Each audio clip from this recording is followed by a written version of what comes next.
Hello friends, मैं सी कनिका गोयल आपका आपके इस चैनल टैक्स कोच में स्वागत करती हूँ। फ्रेंड्स, जो ये आज अब मैं वीडियो लेके आई हूँ, ये बेसिकली जो हमारा अभी एक नया सेक्शन जब फाइनेंस एक्ट 2022 में इंसर्ट हुआ था 194 आर, उसके रिगार्डिंग है। इस 194 आर जब उन्होंने लॉन्च किया है, जो हमारा अप्लीकेबल होगा 1 जुलाई 2022 से, उसमें कुछ डिफिकल्टीज आ रही थी कि उसे कैसे अप्लाई किया जाएगा, कब कब चीजों में चेंजेस लाया जाएगा। तो उसके अंदर सेक्शन 194 आर के सब सेक्शन 2 में पावर दी गई थी कि आप ऑफिसर्स जो हैं वो आगे जाके गाइडलाइन ला सकते हैं, इशू कर सकते हैं, ताकि चीज़ों को सीमलेसली अप्लाई किया जा सके। ठीक है, फाइन। अब उस चीज को पावर को उन्होंने यूज करते हुए ये सर्कुलर ये गाइडलाइन इशू करी है, ताकि और आप देख सकते हैं इसमें क्या लिखा हुआ है। Guideline for the removal of difficulties under the subsection 2 of section 194 R of the income tax act 1961। इसके अंदर जो डिफिकल्टीज थी उनको रिमूव करने के लिए गाइडलाइन इशू किया गया है, और बहुत अच्छा गाइडलाइन है। इसमें सारी चीजें इतनी सीमलेसली बताई गई हैं, बहुत अच्छी तरह से। चलिए हम दोनों मिलके इस चीज को रीड आउट करते हैं। आप यहाँ पे इनकम टैक्स india.gov.in पे पेजेस कम्युनिकेशन सर्कुलर पे जब जाएंगे तो आपके पास ये ओपन होके आएगा। आप यहाँ पे इससे मैं यहाँ का इसका लिंक आपकी डिस्क्रिप्शन में यहाँ पे नीचे डाल दूंगी, आप आराम से यहाँ पे जाके कर सकते हैं। जैसे ही आप इसे यहाँ क्लिक करेंगे आपका सर्कुलर ओपन होके आ जाएगा। आ गया ये सर्कुलर, चलिए रीड आउट करते हैं। इस सर्कुलर को इशू करने रीड आउट करने से पहले ये जान लेते हैं, यहाँ पे आप जाके इसे डाउनलोड भी कर सकते हैं। दूसरा, इस सर्कुलर के अंदर टोटल 10 क्वेश्चंस का सॉल्यूशन दिया गया है। 10 ऐसे क्वेश्चंस को उन्होंने बताया उसकी डिफिकल्टीज को रिमूव करने के लिए आंसर दिए हैं। चलिए हम आगे से पढ़ते हैं। ये हमारा फ्रेंड्स डेट का जो था, ये था हमारा 16 जून 2022 का। ठीक है, अब हम देखते हैं guideline for the removal of difficulties under subsection 2 of section 194 R of the income tax act 1961। इसी में हम आगे बढ़ते थे, बोलता है कि फाइनेंस एक्ट 2022 ने इंसर्ट करा section 194 R which is effective from 1 जुलाई 2022 से इफेक्टिव होगा। द न्यू सेक्शन मैंडेट, ये सेक्शन क्या कहता है? ये सेक्शन कहता है कोई भी पर्सन पर्सन यहाँ पे पर्सन वर्ड का यूज किया गया है, पर्सन। ठीक है, पर्सन में हमारा कंपनी भी आता है, एचयूएफ भी आता है, इंडिविजुअल्स भी आते हैं, partnership form, LLP, proprietorship form सब आते हैं। ठीक है, a person who is responsible for providing any benefit or perquisite to a resident, not a non-resident, to a resident, उससे क्या करना पड़ेगा? डिडक्ट करना पड़ेगा tax at the rate of 10% of the value or aggregate of the value of such benefit और perquisite before providing such benefit और perquisite. The benefit और perquisite may or may not be convertible into money, यानी कि हमारा जो benefit और perquisite होगा वो कैश में भी हो सकता है और इन काइंड भी हो सकता है। जैसे फॉर एन एग्जाम्पल, ठीक है, मैं एक कंपनी के अंदर बात करती हूँ। किसी कंपनी में आपने देखा होगा एम्प्लॉयज होते हैं, वो आपको है ना बेनिफिट्स देते हैं। जैसे कोई कार्ड इशू उन्होंने कर दिया कंपनी ने अपने एम्प्लॉयज को, एक क्लास के कंपनी एम्प्लॉयज को, कि हम आपको मंथली बेसिस पे इस कार्ड के अंदर आपको सपोज 5000 रुपीज आपके इस कार्ड में हम दिया करेंगे। तो वो हमारा जो, और आप उस कार्ड को जहाँ पे वो कार्ड होते हैं लिस्टेड होंगे वहाँ आप उसे यूज कर सकते हैं। ऐसा कई कंपनियां प्रोवाइड करती हैं। तो वो हमारा जो परक्विजिट हो गया, बेनिफिट हो गया, वो हो गया हमारा इन क्या कहते हैं कैश के अंदर। मैंने यहाँ पे एम्प्लॉय वाला एग्जांपल लिया है, ठीक है, केवल आपको समझाने के लिए। दूसरा हमारा जो होता है, जैसे कई कंपनियां ऐसी होती हैं मैं नॉन कैश वाली बात कर रही हूँ। कई कंपनी ऐसी होती हैं, वो अब क्या कहते हैं अपने पर्सन्स को कि आप है ना, किसी भी पर्सन को कि आप ये टारगेट है, इसे ये अचीव करेंगे तब हम आपको सपोज यूरोप का टिकट देंगे ट्रैवलिंग का। अगर आपने सपोज 5 लाख का या 10 लाख का आपने हमें बिजनेस ला के दिया, तो हम आपको एक यूरोप का टिकट देंगे। तो ये हमारा जो बेनिफिट हो गया वो हमारा क्या कहते हैं इन कैश में नहीं है। वो हमारा कन्वर्टेबल भी कैश में हो सकता है, क्योंकि हम टिकट को ले जाके कैश नहीं करा सकते हैं, उसे हमें को यूज करना होगा या फिर उसे हमें छोड़ना होगा। ठीक है, तो ये हमारा एक फॉर एन एग्जाम्पल मैंने आपको समझाने की कोशिश की है। बट शुड अराइज, लेकिन ये जो हमारा बेनिफिट और परक्विजिट आपने जो दिया है वो बट शुड अराइज होना चाहिए either from carrying out of business, कुछ उसने बिजनेस करा हो, या फिर और from the existing a profession for exercising a profession, या उसने कोई प्रोफेशनल सर्विस कोई कंसल्टेंसी चीजें आपको दी हैं तभी ही वो चीज अराइज हुई है। तो आपको अपना टीडीएस उसको डिडक्ट करना पड़ेगा उस परक्विजिट और बेनिफिट के जो अमाउंट है उसका 10%। ठीक है, this deduction is not required to be made if the value or aggregate of the value of benefit और perquisite provided or likely to be provided to a resident during the financial year does not exceed 20,000 rupees। अगर पूरे financial year में या फिर एक साथ जो आप दे रहे हैं वो आपके अगर पूरे फाइनेंशियल ईयर की हम देखते हैं अगर 20,000 से ज़्यादा नहीं है तो आपको 194 एप्लीकेबल नहीं होगा उस पर्सन के ऊपर, ठीक है, उस रेजिडेंट के ऊपर। The responsibility of the tax deduction is also not applied to a person। ये जो टैक्स डिडक्शन की रिस्पॉन्सिबिलिटी है ना, वो किस पर्सन पे अप्लाई नहीं होगा, जब वो इंडिविजुअल है या फिर एचयूएफ है। ठीक है, डिडक्टर जो हमारा है वो हमारा इंडिविजुअल है या फिर एचयूएफ है, जिसकी टोटल सेल और ग्रॉस रिसिप्ट और द ग्रॉस टर्नओवर अगर उसका बिजनेस है वो डज नॉट एक्सीड है 1 करोड़ से, और अगर उसका प्रोफेशन है तो उसका 50 लाख से ऊपर का रिसिप्ट नहीं है during the financial year immediately preceding the financial year in which such benefit or perquisite is provided by him। ठीक है, यानी कि हम कब देख रहे होंगे, पिछले साल का। जैसे हम 22 और 23 की बात कर रहे हैं करंट की, तो हम देखेंगे 21-22 में जो उस पर्सन का रिसिप्ट थी, ग्रॉस टर्नओवर था वो 50, बिजनेस के केस में 1 करोड़ और प्रोफेशन के केस में 50 लाख लिमिट है। हमें देखना है अगर उस इंडिविजुअल या एचयूएफ का नहीं है तो उसके ऊपर सेक्शन 194 एप्लीकेबल नहीं होगा। ठीक है, क्लियर हो गया, क्योंकि यहाँ पे बात आया during the financial year immediately preceding the financial year in which such benefit or perquisite is provided by him। Fine, ठीक है। Subsection 2 of Section 194R of the Act authorized the board to issue the guideline for the removal of difficulty with the approval of central government। These guidelines are required to be laid before each House of Parliament and are binding on the income tax authority and the person providing the benefit or perquisite। इस मैंने आपको जैसे शुरू में बताया था subsection 2 of section 194R में जो पावर दी गई है बोर्ड को उसका यूज करते हुए उन्होंने ये गाइडलाइन इश्यू करी है।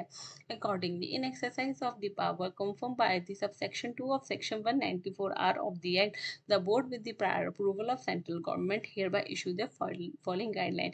ये उन्होंने टोटल 10 गाइडलाइन जो है ये 10 क्वेश्चन के फॉर्म में दिए हैं। चलिए पढ़ते हैं। पहला क्वेश्चन क्या बोलता है, Is it necessary that the person providing benefit or perquisite need to check if the amount is taxable under the clause 4 of subsection 28 of the Act before deducting tax under section 194R of the Act? ये हमसे कह रहे हैं कि क्या उस जो person है रिस्पॉन्सिबल है जिसे टीडीएस काटना है, क्या उसे पहले चेक करना पड़ेगा कि वो डिडक्टी के हाथ में वो टैक्सेबल है या नहीं है। तो उसका उन्होंने जवाब दिया नहीं, ये ये डिडक्टर की रिस्पॉन्सिबिलिटी नहीं है। इस सेक्शन में कहीं भी ये चीज मेंशन नहीं की गई है कि आपको ये तब डिडक्ट करना है टैक्स जब वो उसके हाथ में टैक्सेबल है। ठीक है, अगर वो हमारा नॉन टैक्सेबल भी है ना इसके हाथ में इनकम, तो भी हमारे को 194R के अंदर टीडीएस डिडक्ट करना पड़ेगा। ठीक है, उन्होंने ये क्लियर करा है। पढ़ते हैं। No, the deductor is not required to check whether the amount of benefit और perquisite that he is providing would be taxable in the hand of recipient under the clause 4 of section 28 of the act. The amount could be taxable under any other under other any other section like 41(1). 41(1) हमारा होता है session of trading का। अगर हमारा trading की liability थी, अगर वो हमारी खत्म हो गई है, हम नहीं आगे पे गए, तो वो हमारी इनकम का पार्ट बन जाती है, आपको पता होगा। ठीक है, तो वो section 194 R of the act, जैसे क्रेडिटर अगर हम राइट ऑफ करते हैं तो वो हमारी इनकम बन जाती है। ठीक है, क्योंकि वो हमारा पहले पार्ट बना होता है इनकम का, हमारा वो बन जाएगा। तो हमारे जरूरी नहीं सेक्शन 28 के अंदर ही हमारा टैक्सेबल होगा, वो हमारे किसी भी अदर सेक्शंस में भी टैक्सेबल होगा, तो भी हमारे को टीडीएस डिडक्ट करना होगा। Section 194R of the Act casts an obligation on the person responsible for providing any benefit or perquisite to a resident to deduct the TDS at the rate of 10%. There is no further requirement to check whether the amount is taxable in the hand of the recipient or under which section it is taxable.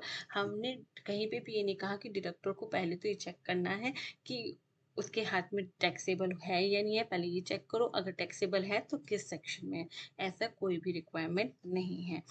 ठीक है, in this regard it may be highlighted that in the context of section 195, section 195 हमारा non resident का है of the act, it is a requirement to know whether the payment made by the deductor in is the income in the hand of the non-resident recipient, as the section 195 of the act require deduction or any other sum chargeable under the provision of this act at the rate in force, क्योंकि वो उसमें हमें बोलता है, ये word की words हैं, any other sum chargeable under the provision of this act and at the rate of in force, मतलब किस रेट से टैक्स लग रहा है और कौन सी उसकी इनकम ऐसी है जो टैक्सेबल है।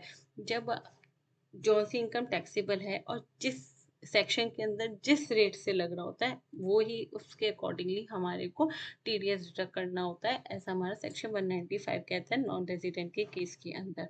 बट ऐसा कहीं पे भी 194 आर की रिक्वायरमेंट नहीं है। ठीक है, thus there is a requirement that deductor to need to verify the sum is chargeable under the income tax act.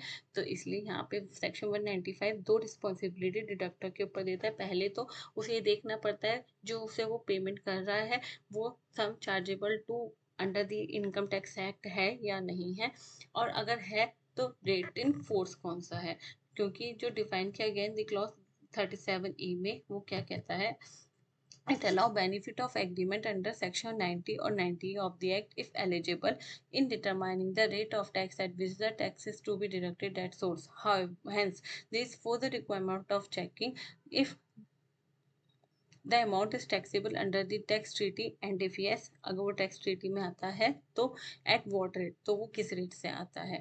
Such a requirement is not there in the section 194R of the act. In the absence of these two in this section, hence there is a no requirement for the deductor to verify whether the amount is taxable in the hand of recipient or section under which it is taxable.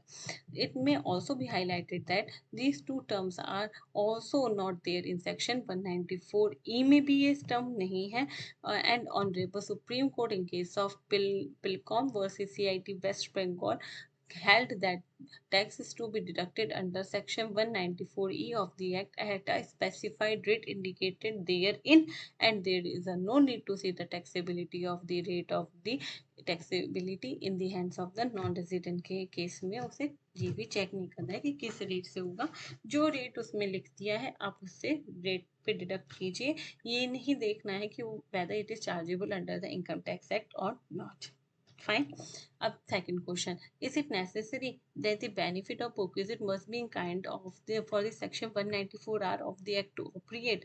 उसमें बोल रहे हैं कि क्या हमारे को ये देखना पड़ेगा कि ये कहते हैं ये काइंड में है या नहीं है।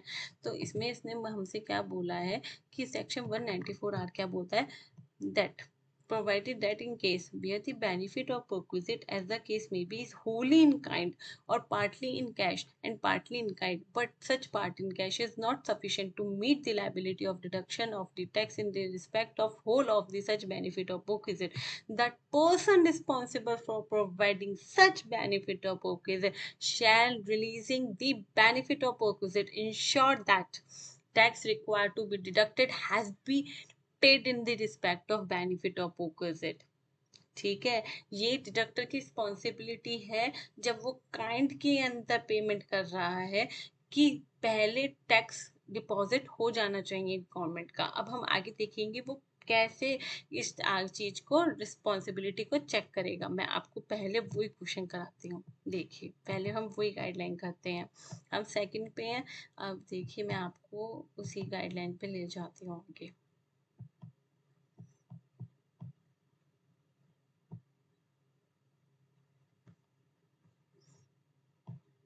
(9) Section 194R provide that if the benefit or perquisite is in kind or partly in kind and cash is not sufficient to meet the TDS, then the person responsible for providing the such benefit or the perquisite is required to ensure that tax required to be deducted has been paid in the respect of the benefit or perquisite before releasing the benefit or perquisite. How can such a person be satisfied that the tax has been deposited? कैसे वो satisfy करेगा? देखिए कैसे करेगा।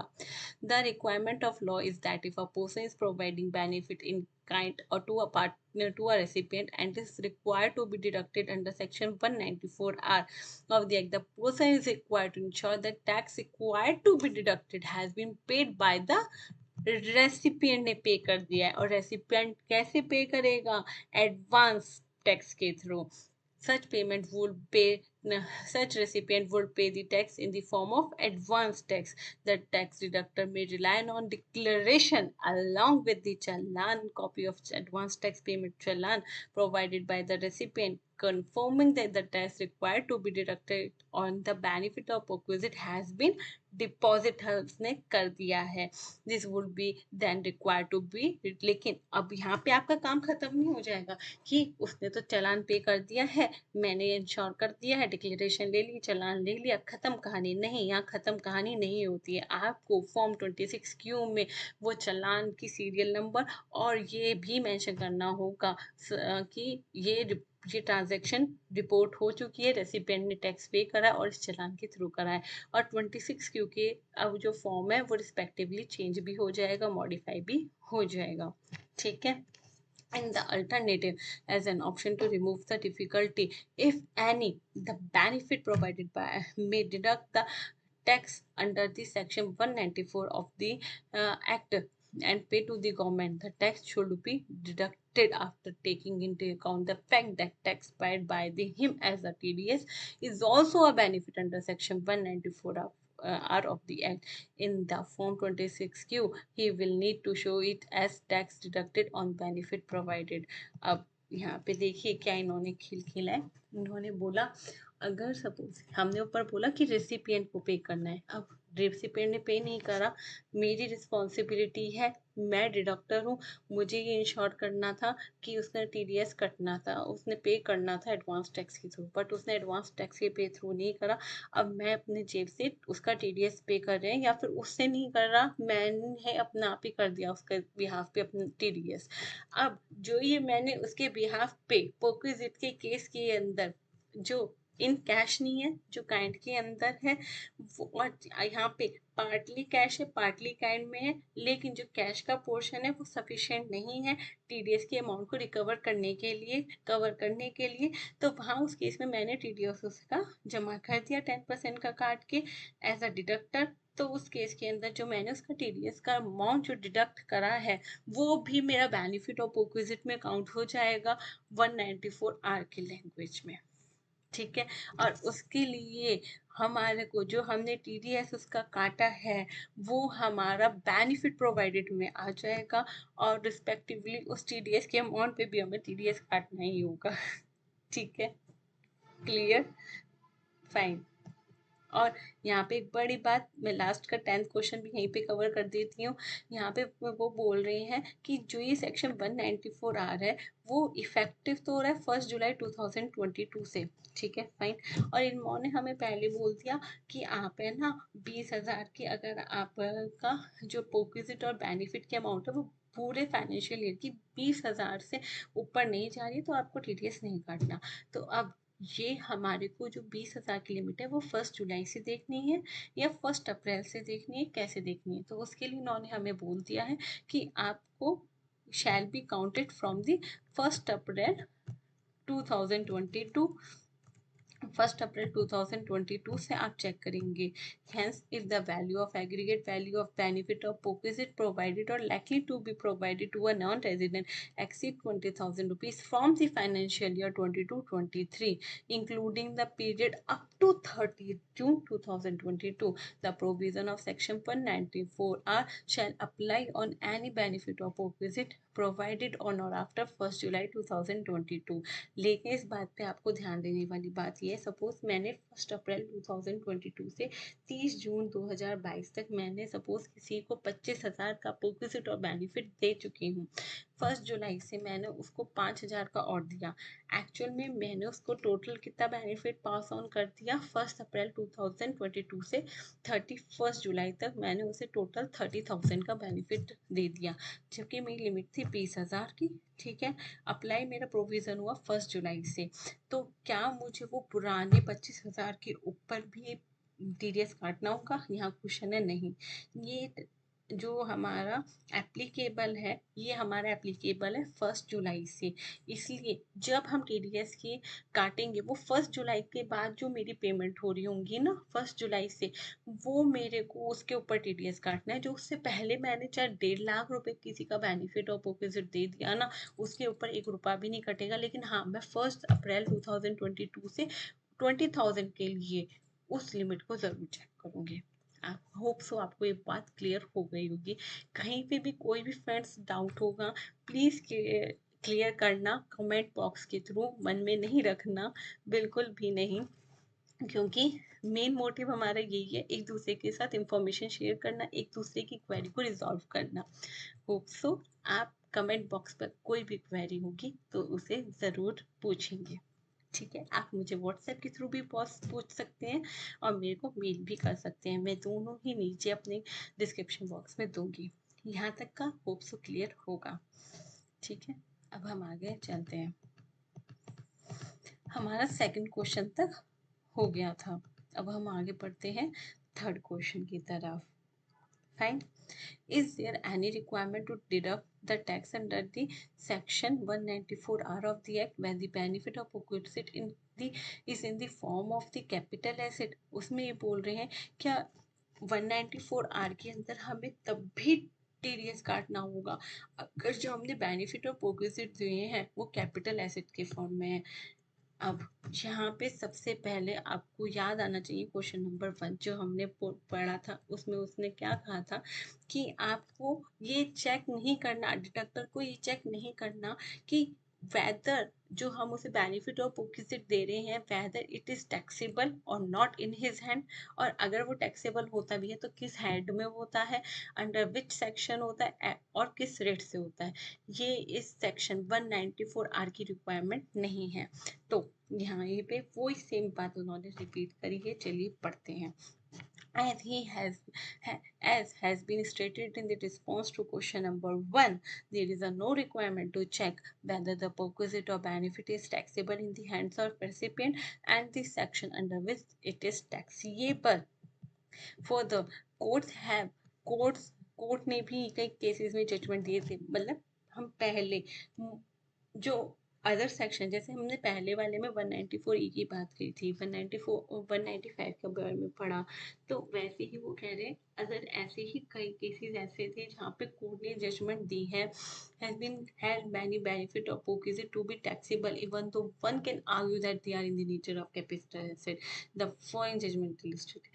हमने कई सारे court की जजमेंट आई है कि जहाँ पे एक पर्सन ने आगे करा कि ये तो कैपिटल एसेट के नेचर का है, इसके ऊपर टैक्स नहीं लगना चाहिए, लेकिन तब भी कोर्ट ने कहा है नहीं ये कैपिटल के नेचर का, तब भी यहाँ पे टैक्स लगेगा, बिकॉज यहाँ पे सिचुएशन टू सिचुएशन चीज़ें वरी भी करती हैं।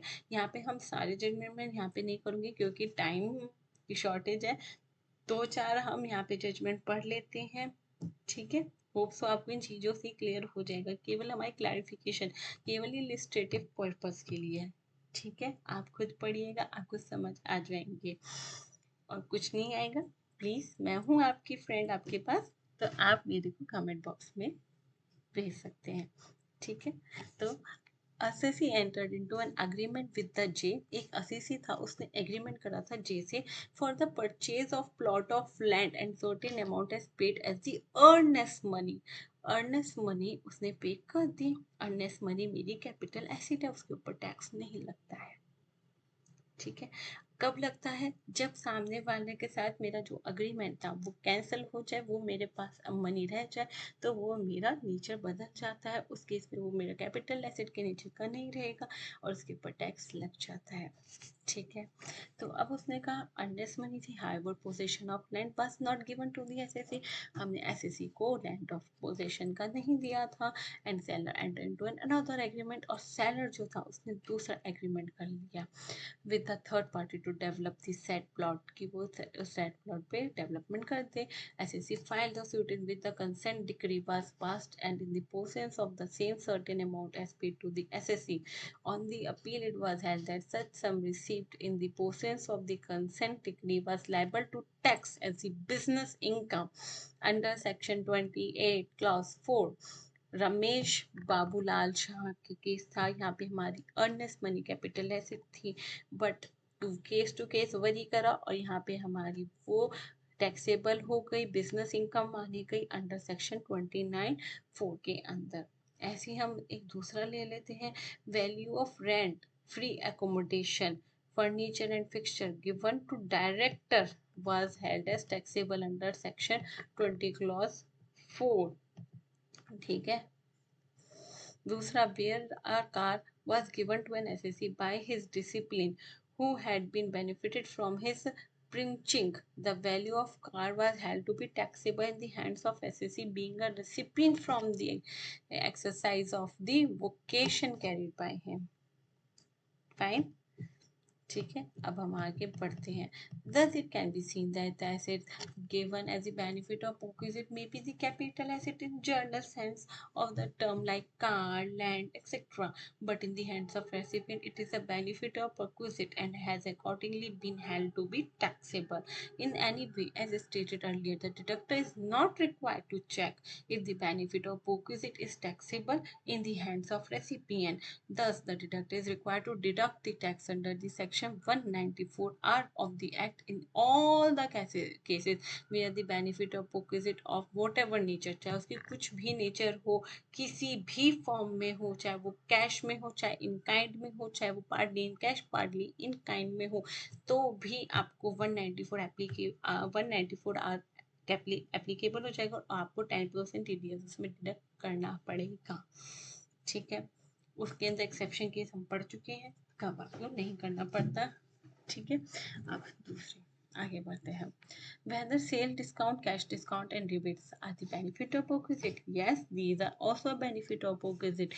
But हम आगे पढ़ते हैं कि इस 194R ने इसको बाहर निकाल दिया है, cash discount, sale discounted discount rebates को, कि इसके से ये बेनिफिट ऑफ परक्विजिट हैं इन टर्म्स ऑफ बिजनेस और प्रोफेशन भी हैं, बट इनके ऊपर आपको TDS एप्लीकेबल नहीं होगा। देखिए, sale discount, cash discount or rebate allowed to customer from the listed retail price represent lesser realization of the sale price itself. To that extent, purchase price of customer is also reduced.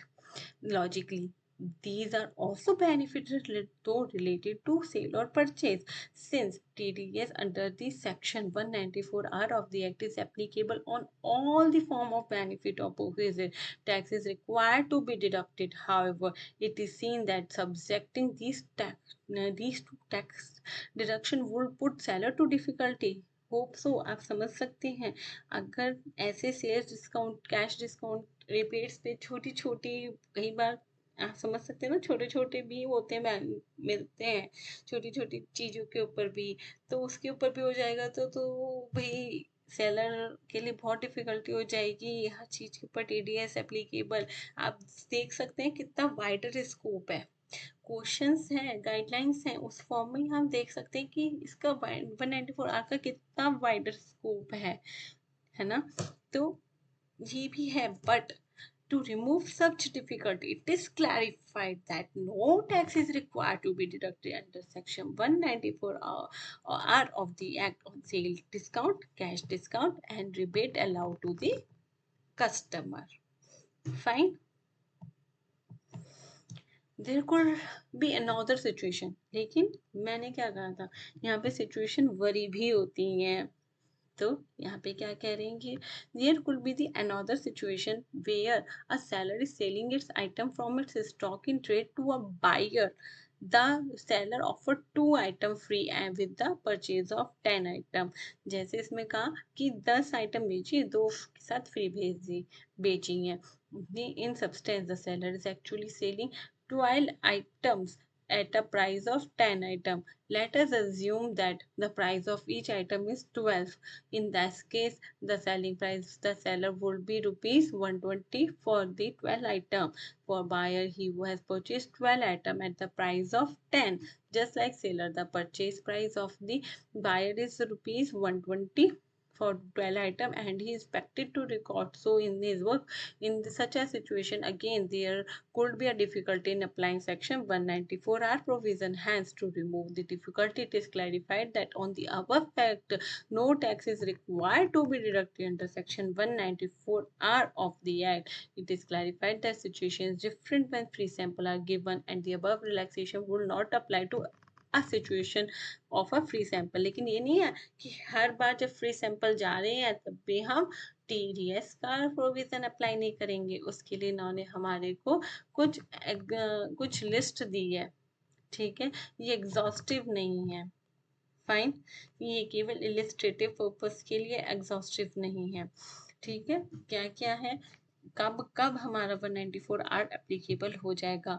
जैसे आपने किसी person ने जो medical जो doctor है उन्हें free sample जाके देते हैं, कई कंपनी ऐसी होती है ना, फ्री सैंपल्स देती हैं अपनी दवाई, तो वो हमारा बेनिफिट ऑफ पोकिजिट में आ जाएगा, उसके ऊपर 194 एप्लीकेबल हो जाएगा।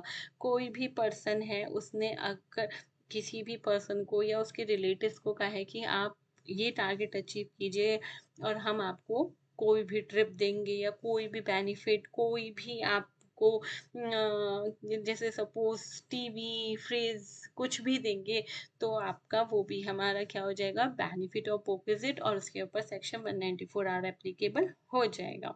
ठीक है, ठीक है। जैसे when a person give incentives other than discount rebate in the form of cash or on kind such as car, TV, computer, gold coin, mobile phone etcetera, तो उसके ऊपर आपको टैक्स टीडीएस काटना पड़ेगा। A person sponsor a trip for the recipient and his or her relative upon achieving the certain target. When a person provide free ticket for an event, free ticket भी दे रहे हैं। When a person give medicine sample free to medical practitioner, मतलब जब भी हम free samples की बात करेंगे तो ये केस टू केस वरी होगा कि कहाँ पे हमारा 194R लगेगा, 194R नहीं लगेगा। ये कुछ उन्होंने हमारे को फॉर एन एग्जाम्पल हमारे को ये पॉइंट्स दिए थे 4-5 कि आप इन पॉइंट्स पे तो आपका लग जाएगा, और ऊपर भी हमारे को पॉइंट दिए जैसे सेल्स डिस्काउंट, ट्रेड डिस्काउंट के ऊपर नहीं लगेगा। लेकिन सेल डिस्काउंट और ट्रेड डिस्काउंट के अलावा मैंने किसी पर्सन को कहा ये आप ले लीजिए, और एक जैसे आपने 10,000 की शॉपिंग करी, एक छोटा सा गोल्ड कॉइन या सिल्वर कॉइन आपको मिलेगा। ठीक है, तो वो मेरा बेनिफिट ऑफ पोकिजिट हो जाएगा, उसके ऊपर मेरा टीडीएस लग जाएगा। Fine, The above example are only illustrative, not exhaustive. The relaxation provided from non-deduction of tax for sales discount rebate is only on those items and should not be extended to others. ठीक है. It is further clarified that these benefit or perquisite may be used by owner or director or employee of the recipient entity or their relative who in their individual capacity may not be carrying on business or profession. हो सकता है मैं अब यहाँ पे लोग चालाकी भी खेल जाएंगे कि मैंने ना अपने रिलेटिव को दिलवा दिया वो बेनिफिट ऑफ परक्विजिट. मैंने कहा अब वो तो उसका कोई बिजनेस की वजह से नहीं मिला, उसे ना कोई प्रोफेशन की वजह से मिला, उसे मेरे और उसके रिलेशन की वजह से मिला, तब भी यहाँ पे 194 आर एप्लीकेबल हो जाएगा. However, the tax is required to be deducted by the person in the name of the recipient entity, since the usage by owner or director, employee or relative is by virtue of the relationship with the recipient के बाद के relation की वजह से वो perquisite और benefit मिलेगा और जो टीडीएस भी कटेगा वो रेसिपिएंट के नेम पे कटेगा, किसी और के नाम पे नहीं. ठीक है. And in this substance, the benefit of perquisite has been provided by the person to the recipient entity. To illustrate the free medicine sample may be provided. जैसे मैंने यहाँ पे बोला था कि जो जैसे मैं पूरा नहीं पढ़ रही हूँ, ठीक है. जैसे डॉक्टर किसी हॉस्पिटल के अंडर में काम करता है, एज एन एम्प्लॉय वो करता है. ठीक है. अब वो एज एन एम्प्लॉय वो करता है, वहाँ पे है ना कई सारी कंपनीज मेडिकल जो होती हैं वो जाती है अपने फ्री सैंपल दे के आती हैं. अब जो वो फ्री सैंपल दिए गए हैं वो डॉक्टर को दिए गए हैं because of the relationship of that doctor with the hospital. ठीक है. तो वो जो हमारा टीडीएस काटा जाएगा, जो डिडक्टर काटेगा, जो मेडिकल जो मेडिसिन कंपनीज काटेंगी वो हॉस्पिटल के नेम पे टीडीएस डिडक्ट करेंगी, ना कि उस पर्टिकुलर डॉक्टर के नाम पे. ठीक है. फाइन. ये बात यहाँ पे लिखी गई है. Similarly, the tax is required to be deducted under the section 194R of the Act if the benefit of perquisite is provided to a doctor who is working as a consultant in the hospital. In this case, the benefit of perquisite provider may deduct the tax with the hospital as a recipient. Then the hospital may again deduct the tax under section 194 of the Act for providing the same benefit of perquisite to the consultant. अब क्या होगा, अब यहाँ पे दो चीजें हो जाएंगी. पहले तो हमारा जो मेडिसिन कंपनी थी उन्होंने फ्री सैंपल प्रोवाइड करने के लिए डॉक्टर के उन्होंने 194 आर एप्लीकेबल करा in the name of the hospital. अब रेसिपिएंट हॉस्पिटल, अब जो है रेसिपिएंट हॉस्पिटल भी होगा ना, वो जो जो कंसल्टिंग है, जो डॉक्टर है, वो उसका टीडीएस काटेगा क्योंकि उसे उसकी वजह से बेनिफिट मिला, उसका बेनिफिट है. ठीक है ना. यहाँ पे लिखा है ना with the hospital as a recipient, then the hospital may again deduct the tax under the section 194R for providing the same benefit of perquisite to the consultant, that is the doctor, to remove difficulty. As an alternative, the original benefit of perquisite provider may directly deduct the TDS under section 194R of the Act in the case of consultant as a recipient. यहाँ पे employ की बात नहीं हो रही. अगर ये employ होता तो यहाँ पे मेरा सीधा रेसिपिएंट के हाथ में कट जाता, तो मेरा सीधा हॉस्पिटल के नाम पे हो जाता. अगर यहाँ पे मेरा कंसल्टेंट है इसलिए मेरा सीधा सीधा यहाँ पे आप है ना एज ए कंसल्टेंट के हाथ पे भी काट सकते हैं. ठीक है.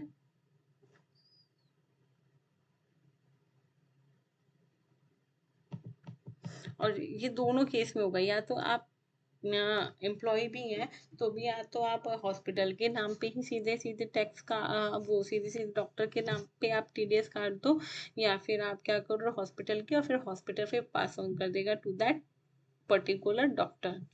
ठीक है. The provision of section 194R of the Act shall not apply to the benefit of perquisite is being provided to a government entity. जो government entity को perquisite और benefit दिए जाते हैं उसके ऊपर apply नहीं होता. Like government hospital not carrying on business or profession. जैसे government hospital पे भी free samples जाते हैं उनके ऊपर apply नहीं होगा, वहाँ पे हमारा section 194R applicable नहीं होगा. government entity पर section 194R applicable नहीं होता, ध्यान रखिएगा.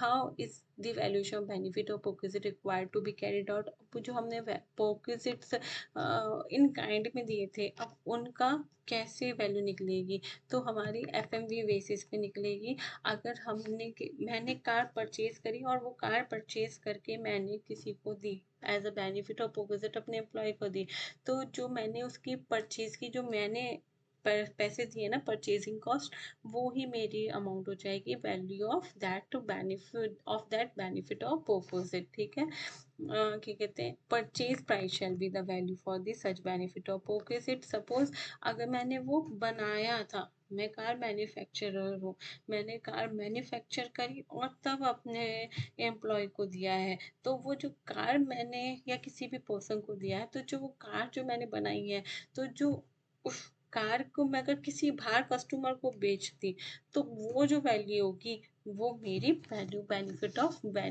ऑफ बेनिफिट और परक्विजिट हो जाएगी।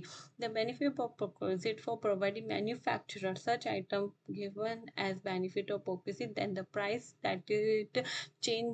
that is charges to its customer for the such item shall be the value for the such benefit or perquisite. It is further clarified that GST will not be included for the purpose of valuation of benefit or perquisite for TDS. आपको GST include नहीं करना, GST को हटा के TDS under section 194 are काटना है 10% का। ठीक है, क्वेश्चन 6 क्या कहता है? Many a time a social media influencer. अब क्या होता है, सोशल मीडिया इन्फ्लुएंसर्स हैं, उनको है ना चीज़ें दी जाती हैं कि अपने प्रोडक्ट को एडवर्टाइज करने के लिए फ्री सैंपल पे देते हैं, कई बार फ्री सैंपल पे नहीं, उन्हें एज अ मॉडल देते हैं कि आप उसे यूज़ करो, बाद में हमारे को दे दो और फिर हम कर देंगे। ठीक है, जैसे फॉर एन एग्जांपल, मैं एक ड्रेस मैन्युफैक्चर करती हूँ। ठीक है, मैंने एक लहंगा डिज़ाइन करा है, मैंने उसे एक क्या कहते हैं, YouTube influencer, social media influencer, किसी भी सोशल मीडिया इन्फ्लुएंसर को दे दिया। मैंने कहा प्लीज़ मैम आप इसे पहन के प्लीज़ इसका एडवर्टीजमेंट कीजिए, मैंने ये तैयार किया है ताकि मेरे और भी प्रोडक्ट बिकें। ठीक है, अब मैंने उनसे कहा आप पहनिएगा लेकिन इसे मुझे वापस दे दीजिएगा। ठीक है, वीडियो बना के करके। अब उन्होंने क्या करा, वीडियो बनाई, करा और मुझे वापस दे दिया। उसके अंदर उसमें value of benefit of perquisite क्या उन्हें एक्चुअल में पास हुआ? कुछ नहीं हुआ। ठीक है, अब आप कहोगे एक दिन के लिए तो दिया था, नहीं ऐसा नहीं होता, मैंने उन्हें केवल उस एडवर्टीजमेंट करने के लिए दिया था, वापस वो अपना प्रोडक्ट ले लिया है, तो वो मेरा कोई भी, मैंने उन्हें कोई वैल्यू ऑफ मैंने कोई भी उनको बेनिफिट ऑफ परक्विजिट नहीं दिया। सपोज मैंने उनसे कहा मैम प्लीज़ आप बहुत अच्छे हो, बहुत अच्छा इन्फ्लुएंसर हो आप ऐसा कीजिए, आप इस लहंगे को प्रमोट कीजिए और ये भी लहंगा आप ही का है, आप अपने पास रखिए। इस केस के अंदर मैंने उन्हें बेनिफिट और परक्विजिट दे दिया in the course of business और उसके प्रोफेशन के उसमें मैंने उनको वो दे दिया। ये मेरा अब यहाँ पे मेरा सेक्शन 194 आर एप्लीकेबल हो जाएगा।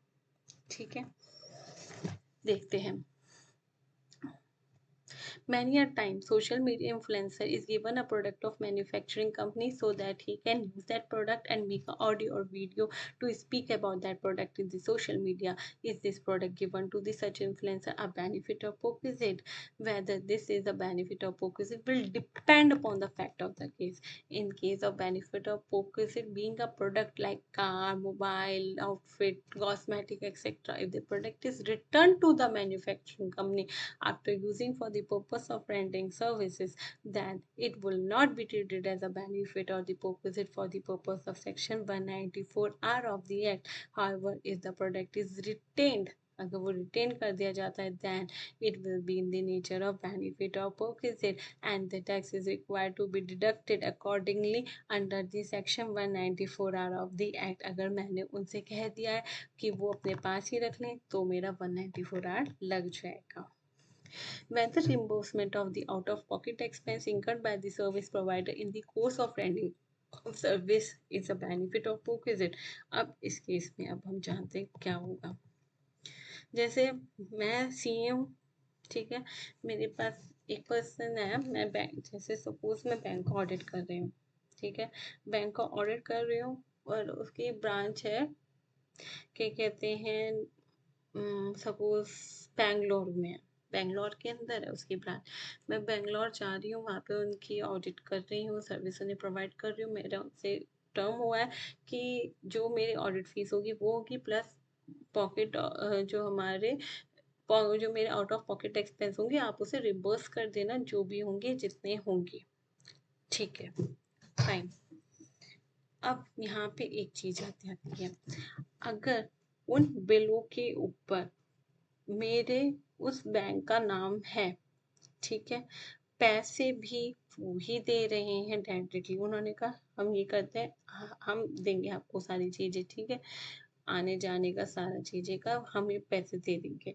तो वो उस केस के अंदर वो क्या मेरा बेनिफिट ऑफ अपोजिट बनेगा, ये हम आगे देखते हैं। या फिर बिल वगैरह पे मेरा नाम है, मैंने पेमेंट करी है, और बाद में ऐसा प्योर एजेंट में, प्योर एजेंट नहीं, सॉरी, प्योर एजेंट तो यहाँ पे मैं बोल ही नहीं सकती हूँ, क्योंकि बिल पे नाम मेरा है ना कि बैंक का।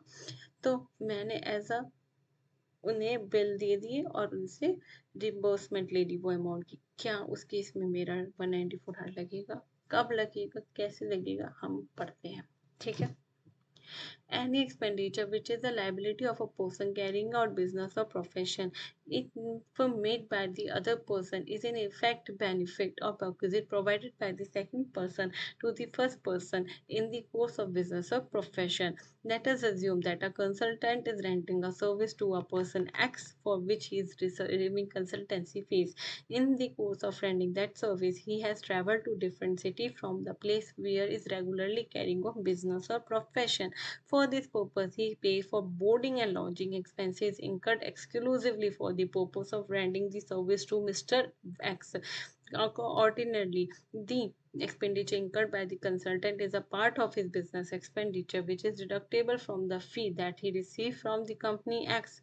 ठीक है, in such a case the fee received by the consultant is his income and the expenditure incurred on travel to his expenditure deductible from the such income in computing his total income. Now if this travel expenditure is made by the company X, it is a benefit or perquisite provided by X to the consultant. ठीक है। However, sometimes the invoice is obtained in the name of X and accordingly if paid by the consultant is reimbursed by X. In this case, since the expense paid by the consultant for which reimbursement is made is incurred wholly and exclusively for the purpose of rendering service to X and the invoice is in the name of X, then the reimbursement made by the X being the service recipient will not be considered as benefit of perquisite। मतलब pure agent के case में 194 are नहीं लगेगा, लेकिन the invoice is not in the name of X and the payment is made by the X directly or the reimbursement it is benefit of opposite provided by X। अगर मेरे invoice के ऊपर X का नाम नहीं है और वो जो X है वो चाहे वो मेरे को पैसे दे या फिर जिस ने बिल काटा है उससे पैसे दे, होटल वाले को उनको वो पैसे दे, लेकिन बिल मेरे नाम का है, तो भी वो मेरा बेनिफिट ऑफ अपोजिट में आ जाएगा, 194 आर एप्लीकेबल हो जाएगा। मतलब मेन बात यहाँ पे अगर मैं बोलूँ प्योर एजेंट वाले अगर जहाँ पे कॉन्सेप्ट आ जाएगा वहाँ पे मेरा सेक्शन 194 आर नहीं लगेगा, अदरवाइज मेरा सेक्शन 194 आर लग जाएगा। ध्यान रखिएगा, बहुत जरूरी है ये बात जाननी। ठीक है। If there is a dealer conference to educate the dealer about the product of the company is a benefit of opposite। जैसे आप देखते होंगे जब भी कोई भी प्रोडक्ट लॉन्च होता है उसके बारे में कॉन्फ्रेंस की जाती है, कोई भी चीज आती है नई मार्केट में आता है, जैसे 5G आया, 4G आया, एप्पल के फोन आया, तो उन चीजों को प्रमोट किया जाता है। उन चीजों को प्रमोट क्या, उन्हें पहले कॉन्फ्रेंस की जाती है और बताया जाता है कि हमारा प्रोडक्ट क्या न्यू प्रोडक्ट लॉन्च हुआ है, इसके अंदर क्या क्या न्यू फीचर है जिसकी वजह से वो औरों से बेहतर बना है, हम औरों से बेहतर क्या हमारे पिछले वाले प्रोडक्ट से भी अच्छा बना है, बेहतर है। उनमें टेक्निक से हम है ना, जो डीलर और कस्टमर होते हैं टेक्निक सिखाते हैं सेल्स की, कोई भी क्वेरी होती है उनको एड्रेस करते हैं, reconciliation of accounts with dealer और कस्टमर करते हैं। तो उस केस में क्या होता है, अगर वो हमारा the expenditure pertaining to the dealer or business conference will not be considered as the benefit or the perquisite for the purpose of section 194 of the act in case where the dealer or the business conference is held with the prime object to educate the dealer। अगर हमारा main object था उन्हें perquisite और benefit देना नहीं, हमारा main object था उन्हें एजुकेट करना, प्रोवाइड करना for that aspects। However, such conference must not be in the nature of incentive or benefit। वो नेचर ऑफ उसका बेनिफिट और इंसेंटिव नहीं होना चाहिए। मतलब क्या है, वो सिलेक्टिव डीलर और कस्टमर को ना नहीं होना चाहिए जिन्होंने टारगेट अचीव किया था। जिन्होंने टारगेट अचीव करा उन्हें दे रहे हैं, जिन्होंने नहीं किया उन्हें नहीं दे रहे हैं, ऐसा नहीं होना चाहिए। अगर ऐसा हुआ तो वो हमारा परक्विजिट और इंसेंटिव की डेफिनेशन में आ जाएगा और वो हमारा उसके ऊपर 194 आर एप्लीकेबल हो जाएगा। Further, in the following cases, the expenditure will be considered as the benefit or perquisite for the purpose of section 194R of the act. Expand कब कब हमारा वो कंसिडर्ड हो जाएगा बेनिफिट और परक्विजिट कॉन्फ्रेंस वाला। सपोज मेरा टारगेट एम्प्लॉय के लिए नहीं था, लेकिन तब भी कब हो जाएगा, expenses attributable to leisure trip or leisure component even if it is incidental to business or the dealer to the dealer business conference. Expenditure incurred हो रहा है फैमिली मेंबर्स को भी वो लेके आ गए साथ में, उनके भी आप एक्सपेंडिचर इंकर्ड कर रहे हो तो भी आपको ये बेनिफिट और परक्विजिट में आ जाएगा। अगर expenditure on the participant of the dealer or business conference for day which are on the account of prior stay or over stay beyond the date of the such conference. या आपने उन्हें बुला लिया, जो वो बुलाया था 14 तारीख को, आ गए 12 तारीख को, ठीक है, या फिर बुलाया 14 तारीख को, कॉन्फ्रेंस हमारी 16 को खत्म हो गई है, जा रहे हैं 18 तारीख को या 19 तारीख को, तो जो और उसका एक्सपेंडिचर वो पर्सन बियर नहीं कर रहा, डीलर और बिजनेस में वो हमारा कौन बियर कर रहा है, कंपनी बियर कर रही है, वो पर्सन बियर कर रहा है। तो उस केस में सेक्शन 194 आर लग जाएगा और उसके ऊपर हमारा TDS 10% का कट जाएगा। 9 और 10 हमारे क्लियर हो चुके हैं। होप सो ये क्वेश्चंस आपको क्लियर हो गए होंगे सारे। ये बहुत अच्छा आया था गाइडलाइन, इसने हमारी सारी क्लैरिटी को, सारी चीज़ों को क्लैरिफाई कर दिया। क्या क्या हमारा सेक्शन 194 आर एप्लीकेबल होगा, किस किस चीज़ों में नहीं होगा, क्या क्या सिचुएशन होंगी। होप सो आपको ये सब चीज़ें समझ आ गई होंगी। कोई भी आपकी क्वेरी होती है प्लीज़ कमेंट बॉक्स है, आप उसके अंदर अपना मेंशन कीजिए। मैं आपको जितना जल्दी होगा उतना रिप्लाई करूँगी। व्हाट्सएप नंबर मैं अपना डिस्क्रिप्शन बॉक्स में शेयर करूँगी, उसके ऊपर आप मुझे कोई भी अपना क्वेश्चन आप इससे टॉपिक से रिलेटेड कोई अदर टॉपिक से रिलेटेड सेंड कर सकते हैं, मेल कर सकते हैं, ठीक है। Thank you very much for watching the full video और प्लीज़ लाइक कर दीजिएगा, फ्रेंड्स के साथ शेयर कर दीजिएगा बिकॉज न्यू सेक्शन है, बहुत डिमांडिंग रहेगा। कई चीज़ें इसमें होंगी जो चीज़ें क्लैरिटी नहीं होंगी। होप सो जो मैंने चीज़ें समझाई हैं वो काफ़ी उसमें चीज़ों को में क्लैरिटी लाती है। तो प्लीज़ अपने फ्रेंड्स के साथ शेयर कीजिएगा क्योंकि इन्फॉर्मेशन शेयर होती रहनी चाहिए, इन्फॉर्मेशन का दायरा बढ़ता रहना चाहिए, एक जने तक सीमित नहीं रहना चाहिए। और please subscribe the channel and press the bell icon ताकि जो भी नई वीडियो आए उसके बारे में आप जान जाएं जल्दी से, ठीक है। Thank you, bye bye.